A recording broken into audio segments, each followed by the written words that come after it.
Hi all ನಮಸ್ತೆ, welcome back to Shiru knowledge YouTube channel. ಇವತ್ತಿನ ವಿಷಯ ಸೊಲ್ಯೂಷನ್ ಫಾರ್ ನಿಪ್ಪಲ್ ಪೇನ್. ಇವತ್ತಿನ ಟಾಪಿಕ್ಕು ಹೊಸ್ದಾಗಿ ತಾಯಿ ಆಗಿರೋರಿಗೆ ಮತ್ತು ಮುಂದೆ ತಾಯಿ ಆಗ್ತಾ ಇರೋರಿಗೆ ಹೆಲ್ಪ್ ಆಗುತ್ತೆ. ನಾನು ನನ್ನ ಫಸ್ಟ್ ವಿಡಿಯೋದಲ್ಲಿ ನಿಪ್ಪಲ್ ಪೇನ್ ಆಫ್ಟರ್ ಫೀಡಿಂಗ್ ಅನ್ನೋ ವಿಷಯದ ಮೇಲೆ ಒಂದು ವಿಡಿಯೋ ಮಾಡಿದ್ದೆ. ಅದು ತುಂಬ ಚೆನ್ನಾಗಿ ರೆಸ್ಪಾನ್ಸ್ ಬಂದಿದೆ. ಅಂದರೆ ಎಲ್ಲರೂ ಕೂಡ ಯೂಟ್ಯೂಬಲ್ಲಿ ಸರ್ಚ್ ಮಾಡಿ ಆ ವಿಡಿಯೋನ ನೋಡಿದ್ದಾರೆ.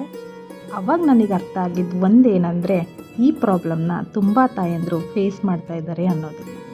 ಯಾರೆಲ್ಲ ಆ ವಿಡಿಯೋ ನೋಡಿಲ್ವೋ ಒಂದು ಸಲ ನನ್ನ ಚಾನಲ್ಗೆ ಹೋಗಿ ನೋಡ್ಕೊಂಡು ಬನ್ನಿ. ನಿಪ್ಪಲ್ ಪೇನ್ಗೆ ಸೊಲ್ಯೂಷನ್ ಸಮೇತ ಇವತ್ತು ನಿಮ್ಮ ಮುಂದೆ ಬಂದಿದ್ದೀನಿ. ಈ ಸೊಲ್ಯೂಷನ್ಸ್ ನಾನು ಹೆಲ್ತ್ ಡಿಪಾರ್ಟ್ಮೆಂಟಲ್ಲಿರೋದ್ರಿಂದ ನನಗೆ ತಿಳಿದಿರೋ ಅಂಥದ್ದು ಹಾಗೂ ನನ್ನ ಡಾಕ್ಟರ್ ನನಗೆ ಸಜೆಸ್ಟ್ ಮಾಡಿರೋ ಅಂಥದ್ದು. ಮೊದಲನೆಯದು, ನಿಪ್ಪಲ್ ಪೇನ್ ಏನಕ್ಕೆ ಬರುತ್ತೆ ಅಂದರೆ ಪುವರ್ ಲಾಚಿಂಗಿಂದ.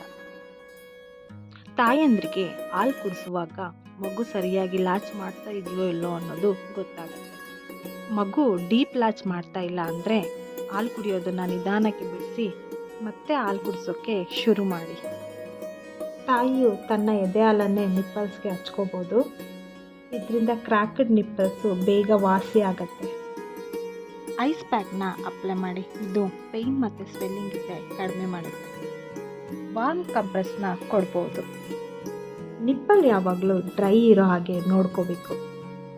ತುಂಬ ನಿಪ್ಪಲ್ ಪೇಯ್ನ್ ಇದ್ದರೆ ಕೆಲವೊಂದು ನಿಪ್ಪಲ್ ಆಯಿಂಟ್ಮೆಂಟ್ಸ್ ಆ್ಯಂಡ್ ಕ್ರೀಮ್ಸ್ ಸಿಗುತ್ತೆ. ಅದನ್ನು ಡಾಕ್ಟರ್ಸ್ ಹತ್ರ ಕೇಳಿ ತಗೊಳ್ಳಿ.